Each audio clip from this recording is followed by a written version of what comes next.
So, you want to lose fat without becoming smaller, weaker, and miserable. Most people attack this with a perfect meal plan on Monday, a brutal workout on Tuesday, and hunger by Wednesday. Then the weekend arrives, the plan disappears, and they decide their metabolism is broken. It probably is not. Fat loss fails when the plan asks you to live like a different person. You do not need a detox, you do not need 2 hours of cardio, and you definitely do not need to remove every food you enjoy. If I had to start losing fat again, I would follow only 5 rules. Number 4 is the one that keeps you looking strong instead of just making the number on the scale smaller. And number 5 is what stops one bad weigh-in from ruining the whole week. First, understand what you are actually trying to lose. Your body weight is not one thing. It includes fat, muscle, bone, organs, food, and water. The scale can jump after a salty meal even when you did not gain body fat. It can drop after a sweaty workout even when you did not lose body fat. Water moves quickly. Fat changes slowly. That is why the goal is not to make the scale fall as fast as possible. The goal is to lose fat while keeping as much strength and muscle as you can. Here is a quick test. Imagine 2 people both lose 5 kilograms. One trained, ate enough protein, and kept most of their muscle. The other barely ate and stopped lifting. The scale shows the same result. Their bodies do not. Now, the 5 rules. Rule 1. Create a small deficit you can repeat. Fat loss requires your body to use more energy than it receives over time. That is a calorie deficit. But the word deficit does not mean starvation. Start by eating normally for a few days and paying attention. Do not change anything yet. Look for the easiest calories that do not keep you full. Sugary drinks. A second handful of snacks. Sauce poured without thinking. Food eaten because it is there, not because you are hungry. Remove 1 or 2 of those first. Keep your normal meals. Keep food you enjoy. Make the plan slightly lighter, not completely different. And this is the part everyone gets wrong. They try to create the biggest deficit possible.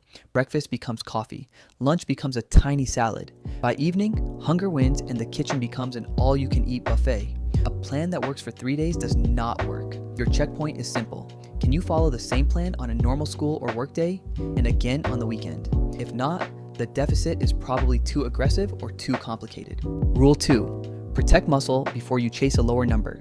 When you eat less, your body can lose more than fat. Strength training gives your body a reason to keep muscle.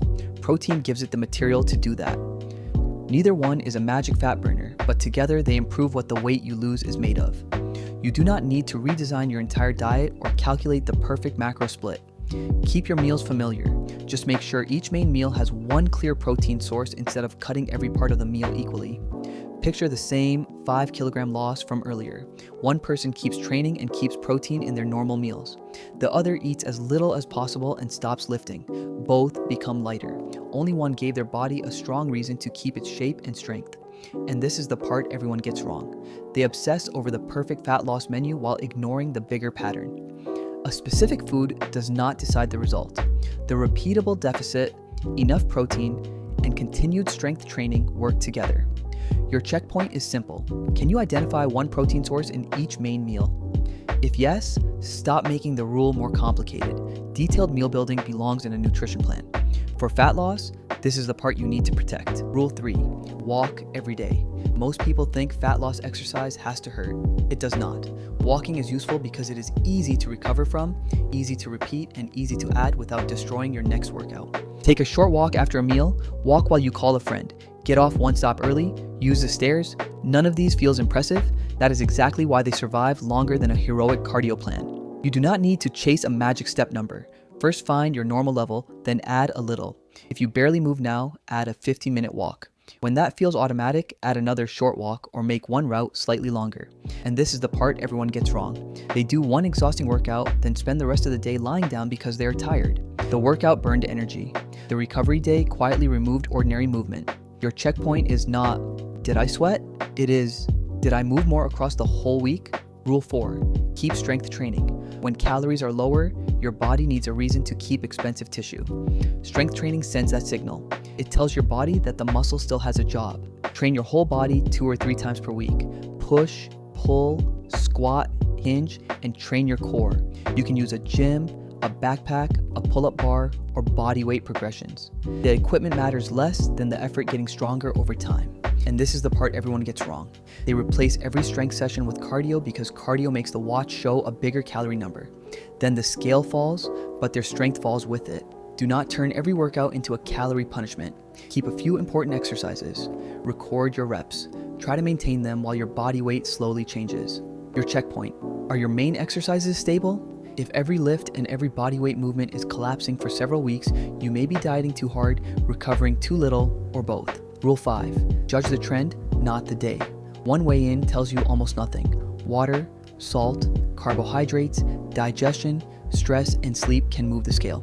So use the same conditions and look at the weekly pattern. Weigh in after waking and using the bathroom. Before breakfast, if weighing yourself is appropriate for you. You can do this several times per week and compare the weekly average or use one consistent day each week. Also track your waist, progress photos, and gym performance. The scale is one tool, not the judge of your character. Then protect sleep. A tired brain makes every part of the plan harder. Hunger feels louder. Walking feels optional. Training feels heavier. Set a repeatable bedtime and stop treating sleep like the leftover part of the day. And this is the part everyone gets wrong. The scale rises once, so they cut more food and add more cardio. 3 days later, it drops again because the water moved. The panic created a change that was never needed. Hold the plan for at least 2 consistent weeks before deciding it failed. If the trend is not moving and you followed the plan honestly, make one small adjustment. Remove one easy extra or add one short walk. Do not rebuild your entire life overnight. One important note, if you are still growing, do not crash diet to reveal abs faster. Eat normal balanced meals, train, stay active, and speak with a parent or qualified health professional if you are worried about your weight. A smaller number is not worth damaging your relationship with food. Alright, here is the whole plan on one screen. 1. Create a small deficit you can repeat. 2. Keep protein in your main meals to help protect muscle. 3. Walk every day and protect ordinary movement. 4. Strength. Train your whole body 2 or 3 times per week. 5. Use the weekly trend. Protect sleep and adjust one thing at a time. Screenshot this. Fat loss is not one perfect day.